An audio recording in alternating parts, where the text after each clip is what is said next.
Evangelho de João, capítulo 8, o versículo 12 está escrito assim: Falou-lhes, pois, Jesus outra vez, dizendo: Eu sou a luz do mundo. Quem me segue não andará em trevas, mas terá a luz da vida. Olha só. E ele, aqui no decorrer do livro de João, nós encontramos 7 vezes a expressão eu sou, eu sou. Ele está deixando claro, ele é o Todo-Poderoso, ele é Deus.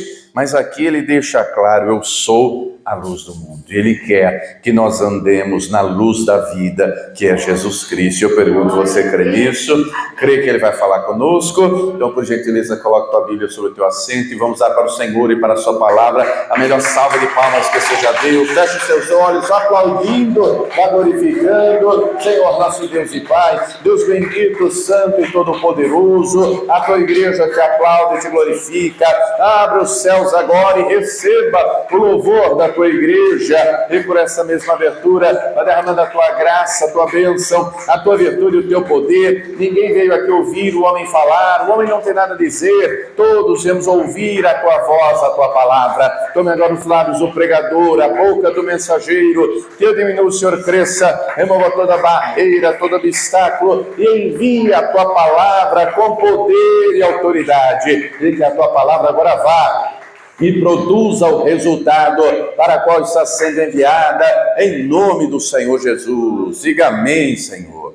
Tome teu assento, por gentileza, mas preste muita atenção, não se distraia. Se você trouxe caneta e papel, tome nota de tudo o que vai ouvir e aprender. Amém? Muito bem. Nos diz aqui o Evangelho de João que no princípio era o Verbo, e o Verbo estava com Deus, e o Verbo era Deus. Nele estava a vida, e a vida era a luz dos homens, né? A vida era a luz dos homens. Ao longo do Antigo Testamento, nós vemos, né, lá desde o início, determinado momento da criação, está escrito Gênesis 1:3, e disse Deus, haja luz, e houve luz, né? Houve luz. O sol foi criado depois. Se percebermos a cronologia da criação, depois Deus cria o sol, Deus cria a lua, as estrelas e assim por diante. Mas nós vemos ao longo do Antigo Testamento algumas representações, tipologias. Por exemplo, vemos quando Deus tira o povo do cativeiro, do Egito, vai uma coluna de fogo diante deles para iluminar, para que assim eles pudessem caminhar. Nós vemos também quando o tabernáculo é criado, Deus manda colocar lá um candelabro cujas lâmpadas não poderiam ser apagadas, deveriam ficar acesas para que houvesse luz, não é? Você sabe que a luz é fundamental para nós, precisamos dela.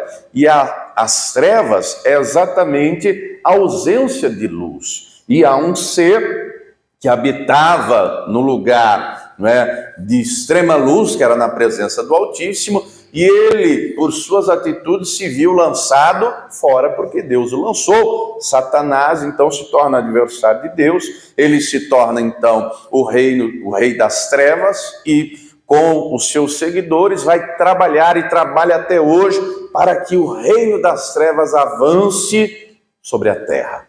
Nós encontramos profecias como lá a de Isaías capítulo 9, versículo em diante, falando da Galileia dos gentios, a terra que andou em trevas, viu uma maravilhosa luz. Há uma profecia que iria se cumprir, e ela de fato se cumpre, quando o bebê Jesus é levado por José e Maria ao templo. Simeão, que era já um sacerdote idoso, né, vai agradecer a Deus, várias coisas, mas ele também vai dizer, depois leia lá Lucas capítulo 2, que aquele bebê era luz para iluminar as nações. Luz para iluminar as nações. Nós precisamos de luz, não é? Principalmente precisamos da luz do Senhor Jesus. O Senhor tem que resplandecer, Ele é a luz da vida. E a respeito de luz da vida, nós vemos aqui, principalmente no Evangelho de João, ele falar algumas vezes. Então leamos o que diz o capítulo 9, no versículo 5. Olha o que o Senhor Jesus diz. Enquanto estou no mundo, sou a luz do mundo. Aí no capítulo 12, no versículo 46, ele vai dizer o seguinte, João 12, versículo 46. Eu sou a luz que vim ao mundo, para que todo aquele que crê em mim não permaneça nas trevas. O salmista já havia dito lá no Salmo 26, Deus é a minha luz e a minha salvação. De que me recearei? A quem temerei? Deus então é a nossa luz, Deus então é a nossa salvação, e o Senhor Jesus deixou claro, para não permanecer, ele veio, ele é a luz, ele não quer que permaneçamos nas trevas. Agora, nós também temos que querer isso. Olha o que ele mesmo diz no capítulo 3, João capítulo 3, olha o que o próprio Senhor Jesus diz, é necessário então que queiramos sair das trevas para a luz. João capítulo 3, depois de dizer que Deus amou o mundo de tal maneira que deu seu Filho para que todo aquele que nele crê não pereça,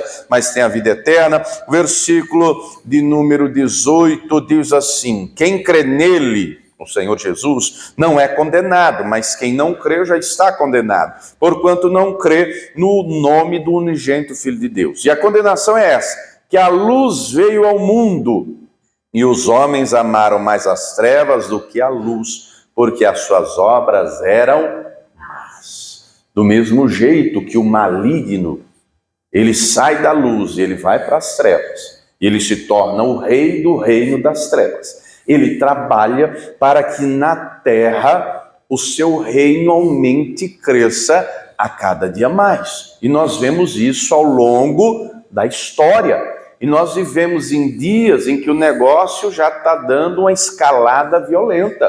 Nós vivemos em dias, por exemplo, de filmes de terror, de séries. Nós vivemos em dias em que o errado está virando certo. Vou lhe dar um exemplo disso. Estava vendo uma reportagem essa semana, um pai assentado com seu filho embaixo de uma árvore fazendo um lanche. Até aí tudo bem. Um cidadão enche o caneco, se embriaga, fica bêbado, pega o carro, sai dirigindo em alta velocidade, bêbado, atravessa a pista de uma pista para outra e vai bem onde estava o pai e o filho. E mata o filho. Atropela a criança que morre na hora. O pai da criança, que estava fazendo ali um piquenique, comendo lanche com o filho, enfurecido, tira o cidadão bêbado de dentro do carro, que não teve praticamente nenhum arranhão, coisa leve, tira o camarada do carro e dá na cara dele. O filho está morto. A polícia chega, sabe quem foi levado preso? O pai. Olha o estado de coisa em que vivemos. E a repórter pergunta àquele pai, com lágrimas nos olhos, o que o senhor tem a dizer? E ele diz, só tenho a dizer uma coisa. Que pai que está me assistindo agora, que no meu lugar não faria a mesma coisa? Que pai não faria isso? E aí, a família arrumou lá um advogado e conseguiram a soltura desse pai para ir no velório do próprio filho. E ainda vai responder a um processo porque agrediu uma criatura bêbada ao volante de um carro que atropelou o filho dele, que estavam embaixo de uma árvore, afastado. Então veja, isso é um exemplo dos muitos em que as trevas têm avançado, não é? As trevas têm avançado. Se falarmos de drogas, nem se fala. A polícia não apreende mais quilo, é tonelada. Cracolândia não tem mais só no centro de São Paulo, tem em tudo que é cidade. Roubos e corrupções é na casa dos bilhões. Coisas erradas são aos montes. Mas é necessário compreender que o diabo trabalha para que o reino dele avance. Aqui o Senhor deixa claro, a luz veio ao mundo, e os homens amaram mais as trevas do que a luz, porque as suas obras eram más. Nos dias do próprio Senhor Jesus, teve sacerdote que ouviu e creu e foi salvo. Teve sacerdote que ouviu e não creu e não foi salvo. Teve publicano que ouviu e creu e foi salvo. Teve publicano que ouviu e não creu e não foi salvo. Teve prostituta que ouviu e creu e se arrependeu e foi salva. Teve prostituta que ouviu e não creu e não foi salva. Compreenda então, deixa eu ler o versículo 20 também, estou em João capítulo 3, versículo 20. Porque todo aquele que faz o mal aborrece a luz e não vem para a luz para que as suas obras não sejam reprovadas. Mas quem pratica a verdade vem para a luz, a fim de que as suas obras sejam manifestas, porque são feitas em Deus. Note que o Senhor Jesus aqui então deixa claro que é notório quem está em luz e quem está nas trevas, quem está no reino de Deus ou quem está no reino de Satanás. Como é que se verifica isso? Como é que se conhece isso? Através das ações, através das atitudes, através das palavras. O texto que lemos no início da mensagem, o Senhor Jesus estava no templo, ele estava ensinando, e dali a pouco chegam os fariseus com a mulher que diziam eles foi pega em ato de adultério, mas só trouxeram a mulher, não trouxeram o homem, e o texto da lei era claro, homem e mulher, ambos tinham que ser apedrejados. Era o texto lá da lei, mas só trazem a mulher. E dizem para ele, olha, a lei manda apedrejar, e tu o que dizes? E aí ele fica calado. Insistiram, o que você tem a dizer? E aí ele responde, quem estiver sem pecado, seja o primeiro a tirar a pedra. Na mente daqueles que já estavam com pedra na mão, aquela mulher merecia a morte, merecia a condenação, e Jesus também, porque eles queriam um artifício, porque o entendimento deles estava em trevas, na cabeça deles eles estavam fazendo certo, mas a luz do Senhor Jesus resplandeceu naquele lugar, e através da sua palavra, que é lâmpada para os pés, que é luz para o caminho, a vida daquela mulher foi poupada. E ele diz para ela, vá e não peques mais. Mas é notório que quando a luz resplandece na vida de alguém, há uma transformação. Vá comigo, vamos ver um exemplo disso na prática. Atos 26, vamos ver alguém que não era boa coisa não. Pense em alguém que era de fato das trevas. Alguém que tinha uma vida, atitudes, obras que eram malignas, que fazia exatamente o papel que o diabo gosta de fazer e veio para fazer, e que Jesus disse que ele veio, que é matar, roubar e destruir. Atos 26, encontrou? Vou ler a partir do versículo 9, vamos ver um exemplo disso na prática. Bem tinha eu imaginado, aqui é Paulo diante do rei Agripa, tá? Bem, Paulo falando, bem tinha eu imaginado que contra o nome de Jesus o Nazareno devia eu praticar muitos atos, o que também fiz em Jerusalém. E havendo recebido poder dos principais dos sacerdotes, encerrei muitos dos santos, dos cristãos, nas prisões. Ele prendia gente. E quando os matavam, ele mandava matar, eu dava o meu voto contra eles. E castigando-os muitas vezes por todas as sinagogas, os obriguei a blasfemar. Então note que ele é torturador. Ele manda prender, ele manda matar.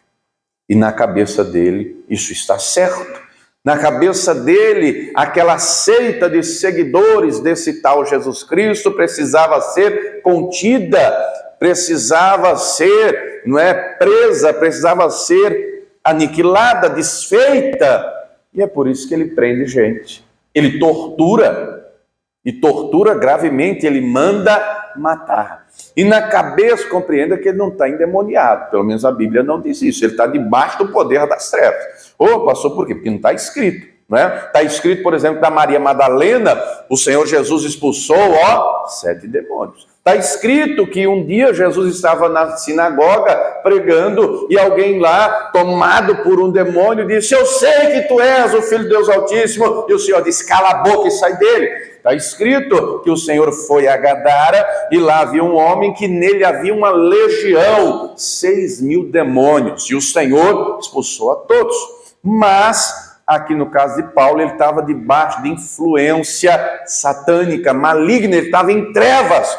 O entendimento dele era entenebrecido, ele fazia o mal e achava que estava fazendo o bem. E não é diferente dos nossos dias. Gente que rouba e acha que não tem problema. O roubo.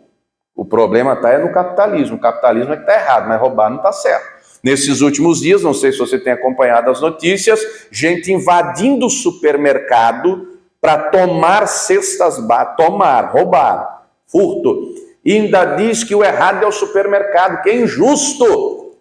É injusto o supermercado vender produtos, tem que dar. E tomaram a força. É interessante que gente que está lá pedindo cesta básica no supermercado passa as férias em Paris. É interessante que tem gente que está lá exigindo cesta básica no supermercado, tem ações na Bolsa de Valores. Olha que coisa, que estado de coisas em que estamos. Quando a pessoa tem um entendimento entenebrecido, ela acha normal beber e se embriagar, não tem problema, todo mundo faz, por que ela não pode fazer? Quando a pessoa está com entendimento em trevas, ela acha normal, por exemplo, acender uma vela e dobrar os joelhos diante de uma imagem, seja ela de madeira, de gesso, de barro, do que for, uma imagem esculpida, e clamar aquela imagem, e acredita a pessoa que aquela imagem vai interceder a favor dela diante de Deus. Porque o entendimento está em trevas. Quando a pessoa está com o entendimento entenebrecido, ela vai numa mesa branca e aí ela fala lá com o médium que, tomado por uma entidade, na voz do falecido, parente dela, fala com a voz do falecido e ela pensa que é o falecido. E é um demônio. Quando o entendimento está em trevas, entenebrecido, a pessoa faz o mal e acha que está fazendo o bem, porque não tem discernimento. Paulo aqui então, ele prende gente, ele tortura, ele manda matar. E assim aconteceu, leia lá o livro de Atos, capítulo de número 7, quando Estevão é apedrejado e morto, as roupas de Estevão são colocadas aos pés de Paulo. Mas o texto continua, versículo 11 diz assim: e enfurecido, final do versículo 11, demasiadamente, estou em Atos 26, 11, demasiadamente contra eles, até nas cidades estranhas os persegui.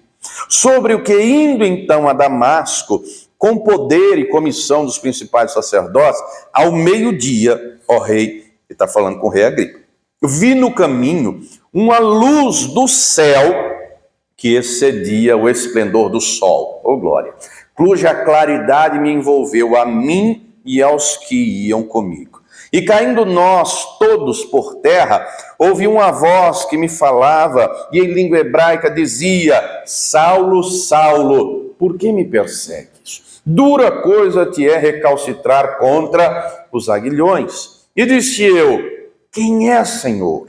E ele respondeu: eu sou Jesus a quem tu persegues.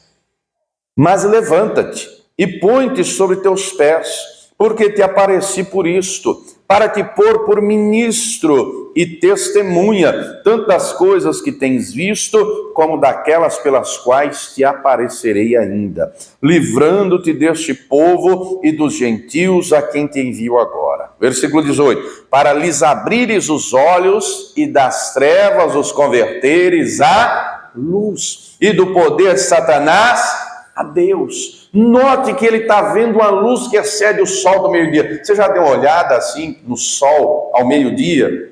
Fica cego, não consegue ver, que é tão forte, é tão intensa. Imagine uma luz mais intensa. Você tem ideia? Você consegue imaginar uma lâmpada, daquelas antigas amarelada, comparando com um refletor branco de LED, só para ter uma noção, mais ou menos, né? Não tem comparação, é uma luz extraordinária, só que essa luz, ela não brilha só do lado de fora. Diga para a pessoa que está do lado, ela resplandeceu dentro de Paulo, ela resplandeceu aqui dentro, para ele reconhecer, para que as trevas se dissipassem. Oh, querido, onde a luz chega, as trevas saem, onde a luz chega, tem que haver transformação. Mas compreenda que Deus não nos obriga a nada. O Senhor Jesus então fala com ele. Diz o que ele deve fazer. Abrir os olhos, assim como o dele está sendo aberto. Está saindo das trevas para a luz, do poder de Satanás para Deus. Aí o texto continua. A fim de que recebam a remissão dos pecados e sorte entre os santificados pela fé em mim. Pelo que, ó rei Agripa, não fui desobediente à visão celestial. Quando o Senhor fala com ele, a luz resplandece de uma tal maneira a princípio, os olhos físicos não conseguem ver. Fica 3 dias. 3 dias, parece que tem escamas aqui nos olhos, ele não consegue enxergar, mas aqui dentro a luz brilhou, aqui dentro a luz resplandeceu, e esses 3 dias ele vai orar, esses 3 dias ele vai jejuar, nesses 3 dias ele se arrepende, ele clama a Deus, ele pede perdão, há uma transformação completa na vida desse homem. Minha gente, nós vivemos em dias em que tem gente que ouve o Evangelho, mas a vida não transforma. As obras continuam as mesmas, sem mudança. É necessário haver transformação, é necessário as obras comprovarem, e Paulo entende isso, que ele agora é filho da luz. Vai comigo, 1 Tessalonicenses 5, olha o que ele mesmo, inspirado pelo Espírito Santo, que agora resplandeceu no entendimento dele. 1 Tessalonicenses capítulo 5, no versículo 5, está escrito assim: porque todos vós sois filhos da luz e filhos do dia. Nós não somos da noite nem das trevas. Nós somos, então, filhos da luz. Quando ele diz filhos da luz, ele está falando filho de Deus. Ele está falando filho do Altíssimo. E a luz do Senhor tem que resplandecer aqui dentro. E é o Espírito Santo quem faz isso. A luz do Senhor vai resplandecendo. E à medida que ela vai brilhando, e como é que ela faz? É através dessa palavra, que é lâmpada para os pés, que é a luz para o caminho. O Espírito Santo vai iluminando os olhos do nosso entendimento para compreendermos. Ele mesmo vai testificando aqui dentro: deixa isso, não fala mais isso, não faz mais isso, não vai mais acular, agora você tem que orar, agora você tem que fazer assim, fazer assado, e ele vai iluminando aqui dentro para resplandecer a glória do Senhor. Só que nós temos que crer e obedecer. Não adianta só entrar por aqui e sair por aqui. Nós temos que fazer a nossa parte, nós temos que corresponder. Nós encontramos, ao longo aqui da Escritura, por exemplo, João dizendo na primeira carta, capítulo 1, versículo 5, Deus é luz e nele não há trevas nenhuma. Nós encontramos a carta aos Efésios, vai comigo na carta aos Efésios, capítulo de número 5, carta aos Efésios, capítulo de número 5, é necessário haver essa mudança, essa transformação, andar na luz verdadeiramente. Encontrou Efésios 5, eu vou ler a partir do versículo 6, que diz assim: ninguém vos engane com palavras vãs, porque por essas coisas vem a ira de Deus sobre os filhos da desobediência. Portanto, não sejais seus companheiros, porque noutro tempo erais trevas, mas agora sois luz no Senhor. Andai como filhos da luz. O próprio Senhor Jesus deixou claro aos discípulos, Mateus 5,14, vocês são a luz do mundo. Diga para a pessoa que está ao teu lado: você é a luz do mundo, porque o Espírito Santo habita em você, porque o Todo-Poderoso habita em você. Como é que está essa luz aí dentro? Está resplandecente? Está brilhando? Ou está apagando? Ou está diminuindo? Oh, pastor, às vezes as lutas são tão grandes, as angústias, as adversidades, a luz está querendo apagar. Oh, querido, mas quando o Espírito Santo está aqui, ele ilumina o entendimento, e nós compreendemos, ele é conosco. Ele não nos deixa, ele não nos desampara, ele é o nosso socorro, a nossa ajuda, ele é o Todo-Poderoso, e quando ele está aqui dentro, ele vai à nossa frente. Só que tem que haver mudança de vida. Nós vivemos em dias de gente que se dizia filho da luz, mas as ações têm se tornado de filhos das trevas. Vivemos em dias de gente como pastores aí, não sei se você tem acompanhado as notícias, pastor muito conhecido, levita, canta louvores lindos, cantava. Esses dias vem dizer, olha que absurdo, que o louvor mais alvo que a neve é racista. Você ouviu isso? Acompanhe aí as notícias. Olha o estado em que estamos, de gente que deixou de andar na luz. Tem que haver mudança. Olha o versículo 9, estou em Efésios 5, 9. Porque o fruto do Espírito está em toda bondade e justiça e verdade, aprovando o que é agradável ao Senhor. E não comuniqueis com as obras infrutuosas das trevas, antes condenai-as, porque o que eles fazem em oculto, até dizê-lo, é torpe. Mas todas essas coisas se manifestam sendo condenadas pela luz, porque a luz tudo manifesta. Pelo que diz: desperta, tu que dormes, e levanta-te dentre os mortos, e Cristo te esclarecerá. Portanto, vede prudentemente como andais, não como necios, mas como sábios, remindo o tempo, porquanto os dias são maus. Pelo que não sejais insensatos, mas entendeis qual seja a vontade do Senhor, e não vos embriagueis com vinho em que há contenda, mas enchei-vos do Espírito. Minha gente, as trevas têm avançado, e a palavra tem que se cumprir. Agora, compreenda que se eu e você cedermos espaço para as trevas, dali a pouco, o nosso entendimento, é entenebrecido.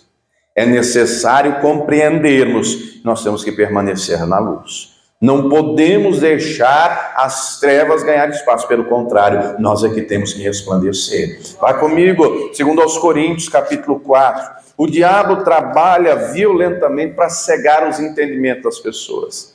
E de alguns tem conseguido. Diga para a pessoa que está ao teu lado: abre o teu olho enquanto é tempo. Abre o teu olho enquanto é tempo. Segundo aos Coríntios 4, versículo de número 3. Mas se ainda o nosso evangelho está encoberto, para os que se perdem está encoberto, nos quais o Deus deste século cegou os entendimentos dos incrédulos, para que não lhes resplandeça a luz do evangelho da glória de Cristo, que é a imagem de Deus. Oh, querido, a luz desse evangelho tem que resplandecer no teu coração, na tua vida, e através da tua vida, lá na tua casa, lá no teu trabalho, onde você estiver, a luz do Senhor, a luz do Espírito Santo vai brilhar, a luz dessa palavra viva vai resplandecer. Quando há mudança de comportamento, de ações, de palavras, de atitudes, os dias são maus, vivemos no tempo do fim.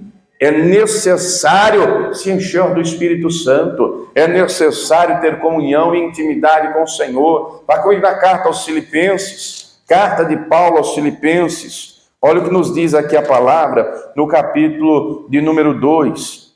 Carta aos Filipenses, capítulo de número 2. Deixa eu ler a partir do versículo 13, que está escrito assim: porque Deus é o que opera em vós, tanto querer como efetuar, segundo a sua boa vontade. Fazei todas as coisas sem murmurações nem contendas, para que sejais irrepreensíveis e sinceros, filhos de Deus, inculpáveis, no meio de uma geração corrompida e perversa, entre a qual resplandeceis como astros no mundo, retendo a palavra da vida, para que no dia de Cristo possa gloriar-me de não ter corrido nem trabalhado em vão. Oh, querido, nós temos que reter essa palavra e guardá-la em nosso coração. O fim está se aproximando. Vivemos em dias de gente que está botando nos altares cantores seculares. Vivemos em dias de gente que dizia, cantava louvores a Deus, hoje está cantando pop, está cantando rock, está cantando coisas absurdas.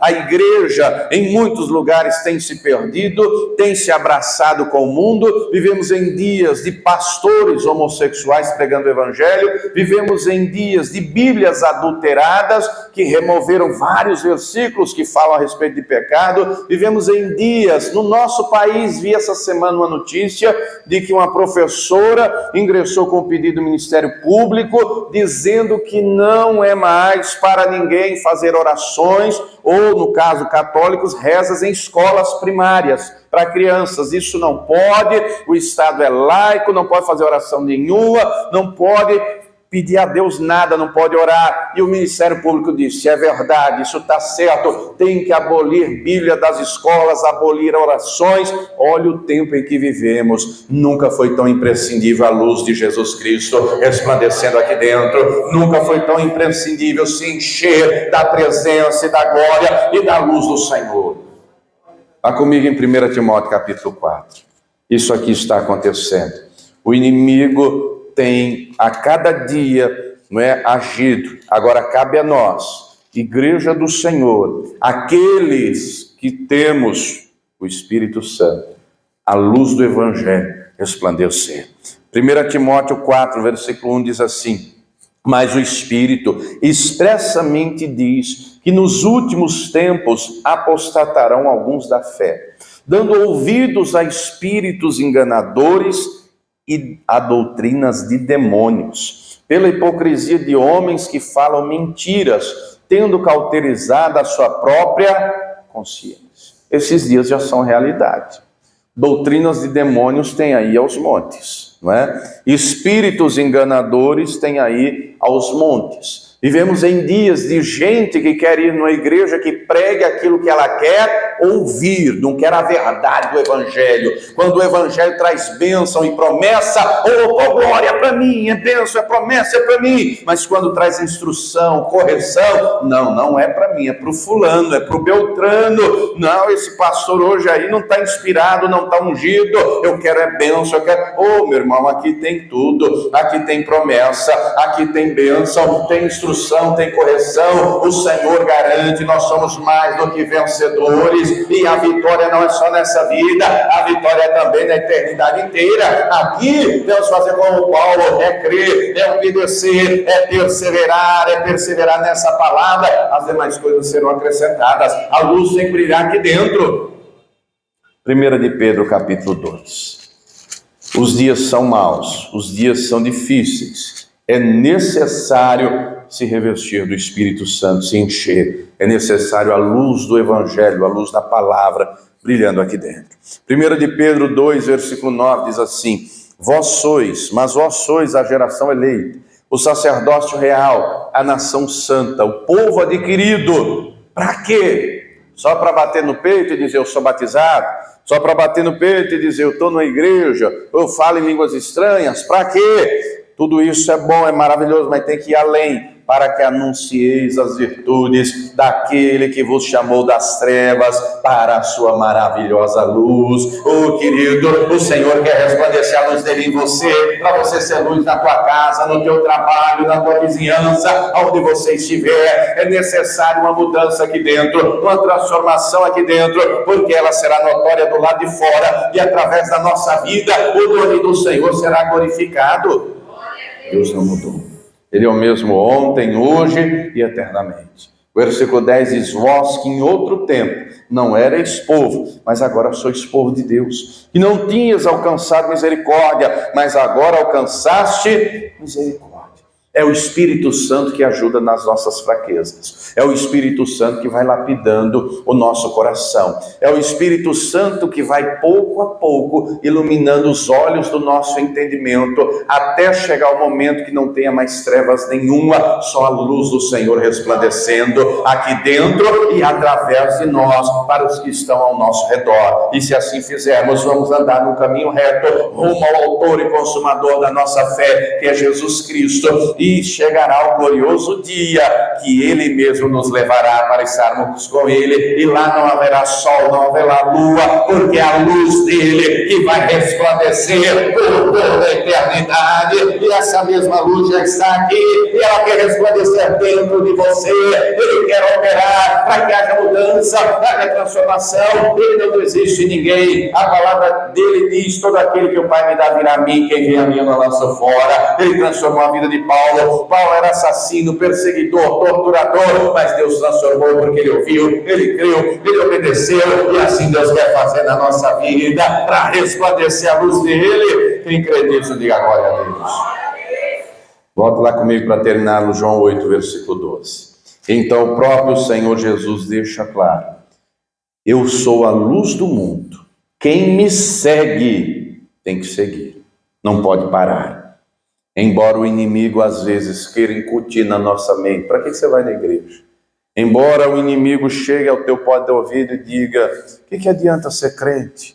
Não muda nada, não vai mudar. Querido, vemos várias pessoas, vários exemplos de gente que enfrentou lutas, adversidades, problemas, angústias, mas não deixou de crer e confiar no Senhor, não deixou de buscar. E o Senhor estendeu a mão, e o Senhor renovou, ajudou, socorreu, abençoou. Diga para a pessoa que está ao teu lado: e agora é a tua vez. Você vai seguir Ele, Ele vai te sustentar com a destra de justiça. Você vai seguir Ele, e Ele vai te libertar, Ele vai operar na tua vida. Você vai seguir, e não vai andar mais em trevas, mas vai ter a luz da vida.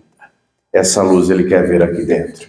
E Ele quer ver, não é uma pequena luzinha, não. Diga para a pessoa que está do teu lado, Ele quer fazer resplandecer. Ele quer fazer brilhar e brilhar intensamente. E eu pergunto, você também quer essa luz resplandecendo aí dentro? Ele vai fazer resplandecer já hoje, já. E Ele vai abrir o teu entendimento. Aquilo precisa ser mudado, vai ser mudado. Não precisa ser corrigido, será. Não precisa ser alinhado, será alinhado. E nós vamos andar com Ele no caminho reto. E as demais coisas Ele vai operar. As maravilhas chegarão, saiba disso. Ainda que hoje as angústias sejam muitas, Ele está contigo, Ele não desiste de você, mas chegará o glorioso dia que nada disso mais terá valor ou importância, porque estaremos com Ele na luz resplandecente, na verdadeira luz do universo. Quem crê nisso, diga glória a Deus. Se coloque de pé, por gentileza, nós vamos falar com Ele, nós vamos orar. Às vezes o inimigo trabalha de uma tal maneira que quer cegar o entendimento. Aí vem o Espírito Santo e resplandece. Eu ainda estou aqui, viu? Você não está só.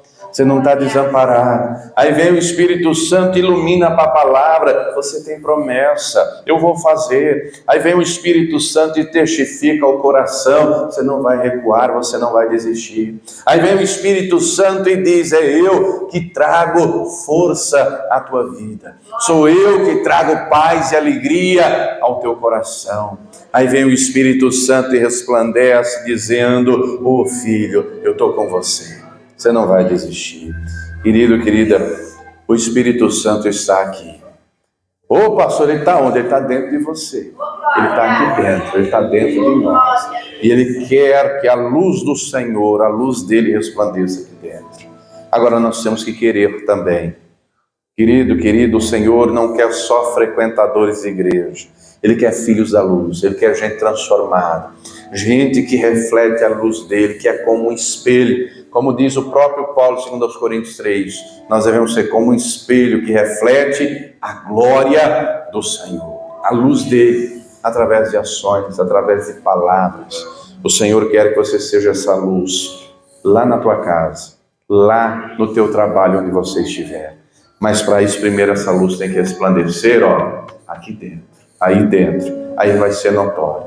O Senhor Jesus deixa claro que uma luz não dá para esconder debaixo de uma mesa, nem uma cidade edificada, ainda que seja uma luz pequenininha. Você já andou numa rua que você viu uma luz lá ao longe? Pois é. Você já deu uma canelada à noite alguma vez, no escuro, quando foi ao banheiro? Como a luz é essencial. Se para o nosso dia a dia imagine na nossa vida, a luz da vida, a luz verdadeira. Ainda que muitos por aí estejam indo de mal a pior, a igreja do Senhor é iluminada. A igreja do Senhor é vitoriosa. O povo do Altíssimo é iluminado pela presença dele. E essa luz vai resplandecer no teu interior.